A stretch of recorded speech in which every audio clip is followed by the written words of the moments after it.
తెలుగు రాష్ట్రాల్లో అతిపెద్ద lift manufacturer lifts ట్రై.com dealership కూడా ఇవ్వబడును. టీడీపీ మాజీ ఎమ్మెల్యే జేసీ ప్రభాకర్ రెడ్డి, సినీ నటి మాధవీలత మధ్య వివాదం మరోసారి తెరపైకొచ్చింది. గత కొద్ది రోజులుగా వీరి మధ్య నెలకొన్న గొడవ సద్దుమడిగిందని అనుకుంటున్న తరుణంలో తాజాగా మరోసారి వీరి ఎపిసోడ్ తెరపైకొచ్చినట్లయింది. జేసీ ప్రభాకర్ పై సైబరాబాద్ పిఎస్లో మాధవీలత ఫిర్యాదు చేసింది. జేసీతో పాటు ఆయన అనుచరులపై కూడా ఫిర్యాదు చేసినట్లుగా తెలుస్తోంది. తనను బెదిరిస్తూ అసభ్యకరమైన వ్యాఖ్యలు చేసినట్లుగా ఆమె ఫిర్యాదులో పేర్కొంది.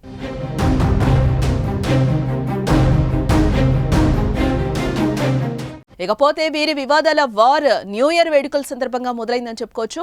డిసెంబర్ 31న తాడిపత్రిలోని జేసీ పార్క్లో మహిళలకు మాత్రమే అంటూ జేసీ ప్రభాకర్ రెడ్డి ప్రత్యేక కార్యక్రమాన్ని ఏర్పాటు చేశారు. దీనిపై మాధవీలత స్పందిస్తూ ఇలాంటి వేడుకలకు వెళ్లకూడదని, తిరుగు ప్రయాణంలో అర్ధరాత్రి వేళ ఏదైనా జరిగితే ఎవరు కాపాడతారని, జేసీ పార్కులో వేడుకలకు వెళ్లొద్దని సూచించింది.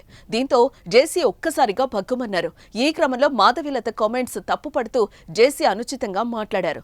ఈ నేపథ్యంలో తనను కించపరిచేలా జేసీ మాట్లాడారంటూ మాధవీలత ఫిర్యాదులో వెల్లడించింది. అలాగే జేసీ అనుచరులు, అభిమానులు తనను చంపుతామని బెదిరిస్తున్నారని తెలిపారు. అంతేకాకుండా జేసీ నుంచి తనకు ప్రాణహాని ఉందని కూడా చెప్పుకొచ్చారు.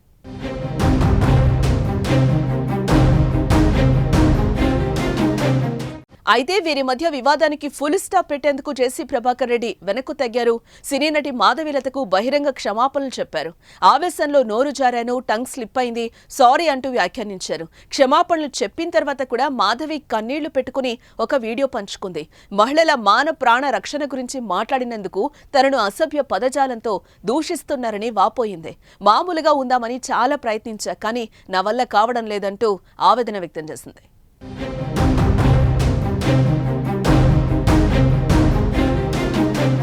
ఇక ఇదిలా ఉండగా జేసీ ప్రభాకర్ రెడ్డిపై ఫిలిం ఛాంబర్లో కొద్ది రోజుల క్రితం మాధవీలత ఫిర్యాదు చేసింది. మా ట్రెజరర్ శివబాలాజీకి ఫిర్యాదు పత్రాన్ని అందజేశారు. ఇక ఈ సందర్భంగా జేసీ ప్రభాకర్ రెడ్డిపై ఫిలిం ఛాంబర్తో పాటు మానవ హక్కుల సంఘానికి పోలీసులకు ఫిర్యాదు చేసినట్లు ఆమె చెప్పుకొచ్చింది.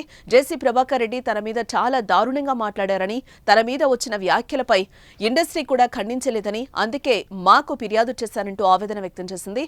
ఇక తాజాగా మరోసారి సైబరాబాద్ పిఎస్లో జేసీ, ఆయన అనుచరులపై మాధవీలత ఫిర్యాదు చేసింది.